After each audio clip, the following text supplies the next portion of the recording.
Anne of the Island, by Lucy Maud Montgomery. Chapter 18. Miss Josephine Remembers the Anne Girl. When Christmas holidays came, the girls of Patty's Place scattered to their respective homes, but Aunt Jamesina elected to stay where she was. "I couldn't go to any of the places I've been invited and take those 3 cats," she said, "and I'm not going to leave the poor creatures here alone for nearly 3 weeks. If we had any decent neighbors who would feed them, I might, but there's nothing except millionaires on this street, so I'll stay here and keep Patty's Place warm for you."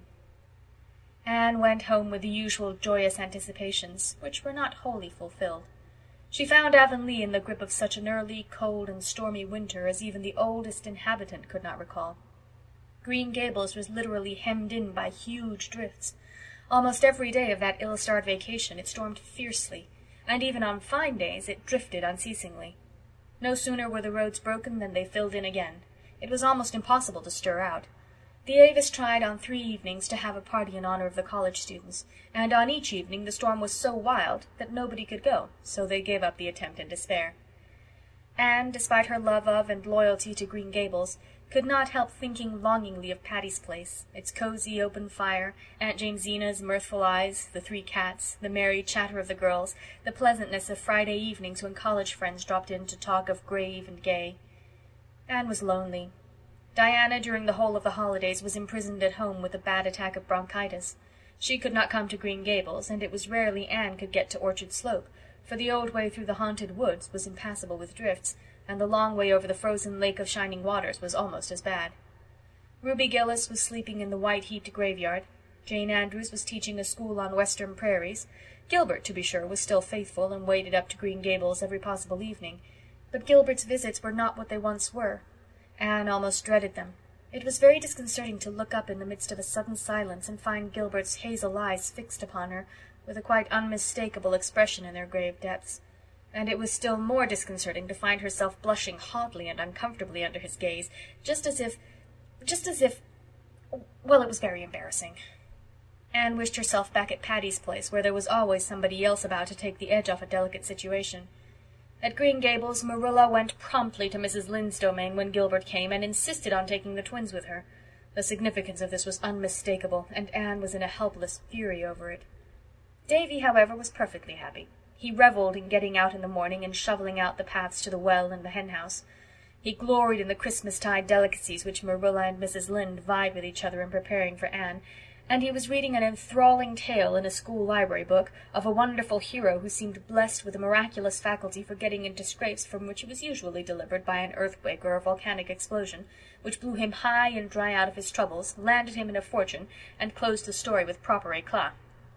"I tell you it's a bully story, Anne," he said ecstatically. "I'd ever so much read it than the Bible." "Would you?" smiled Anne. Davy peered curiously at her. "You don't seem a bit shocked, Anne. Mrs. Lynde was awful shocked when I said it to her." "No, I'm not shocked, Davy. I think it's quite natural that a 9-year-old boy would sooner read an adventure story than the Bible. But when you are older I hope and think that you will realize what a wonderful book the Bible is." "Oh, some parts of it are fine," conceded Davy. "That story about Joseph now, it's bully. But if I'd been Joseph, I wouldn't have forgive the brothers. No, sirree, Anne. I'd have cut all their heads off. Mrs. Lynde was awful mad when I said that and shut the Bible up and said she'd never read me any more of it if I talked like that. So I don't talk now when she reads it Sunday afternoons. I just think things and say them to Milty Boulter next day in school. I told Milty the story about Elisha and the bears, and it scared him so he's never made fun of Mr. Harrison's bald head once. Are there any bears on P.E. Island, Anne? I want to know." "Not nowadays," said Anne absently, as the wind blew a scud of snow against the window. "Oh, dear, will it ever stop storming?" "God knows," said Davy airily, preparing to resume his reading. Anne was shocked this time. "Davy!" she exclaimed reproachfully. "Mrs. Lynde says that," protested Davy. "One night last week Marilla said, 'Will Ludovic Speed and Theodora Dix ever get married?' and Mrs. Lynde said, 'God knows,' just like that." "Well, it wasn't right for her to say it," said Anne, promptly deciding upon which horn of this dilemma to impale herself. "It isn't right for anybody to take that name in vain or speak it lightly, Davy. Don't ever do it again." "Not if I say it slow and solemn like the minister?" queried Davy gravely. "No, not even then." "Well, I won't. Ludovic Speed and Theodora Dix live in Middle Grafton, and Mrs. Rachel says he's been courting her for 100 years. Won't they soon be too old to get married, Anne?" "I hope Gilbert won't court you that long. When are you going to be married, Anne? Mrs. Lynde says it's a sure thing." "Mrs. Lynde is a—" began Anne hotly, then stopped. "Awful old gossip," completed Davy calmly. "That's what everyone calls her. But is it a sure thing, Anne? I want to know." "You're a very silly little boy, Davy," said Anne, stalking haughtily out of the room. The kitchen was deserted, and she sat down by the window in the fast-falling wintry twilight. The sun had set and the wind had died down. A pale, chilly moon looked out behind a bank of purple clouds in the west. The sky faded out, but the strip of yellow along the western horizon grew brighter and fiercer, as if all the stray gleams of light were concentrating in one spot. The distant hills, rimmed with priest-like firs, stood out in dark distinctness against it. Anne looked across the still, white fields, cold and lifeless in the harsh light of that grim sunset, and sighed. She was very lonely, and she was sad at heart, for she was wondering if she would be able to return to Redmond next year. It did not seem likely. The only scholarship possible in the sophomore year was a very small affair.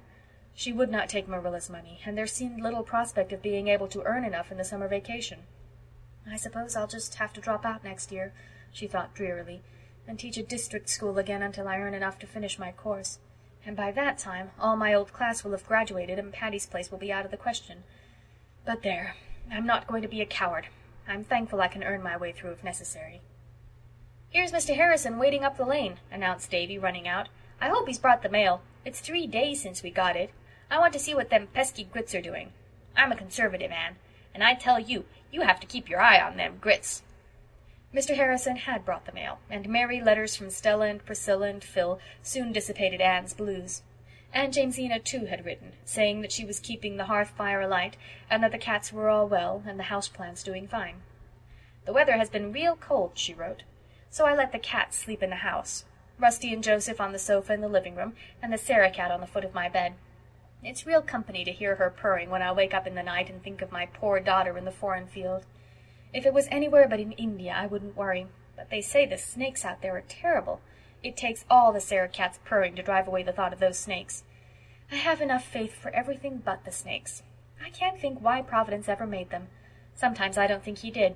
I'm inclined to believe the old Harry had a hand in making them." Anne had left a thin typewritten communication till the last, thinking it unimportant. When she had read it, she sat very still, with tears in her eyes. "What is the matter, Anne?" asked Marilla. "Miss Josephine Barry is dead," said Anne in a low tone. "So she is gone at last," said Marilla. "Well, she has been sick for over a year, and the Barrys have been expecting to hear of her death any time. It is well she is at rest, for she has suffered dreadfully, Anne. She was always kind to you. She has been kind to the last, Marilla.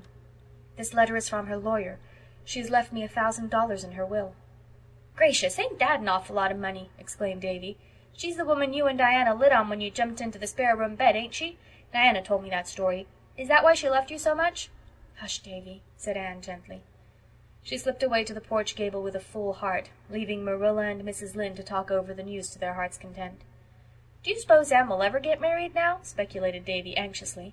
"When Dorcas Sloane got married last summer, she said if she'd had enough money to live on, she'd never have been bothered with a man, but even a widower with 8 children was better than living with a sister-in-law." "Davy Keith, do hold your tongue," said Mrs. Rachel severely. "The way you talk is scandalous for a small boy, that's what." End of chapter 18.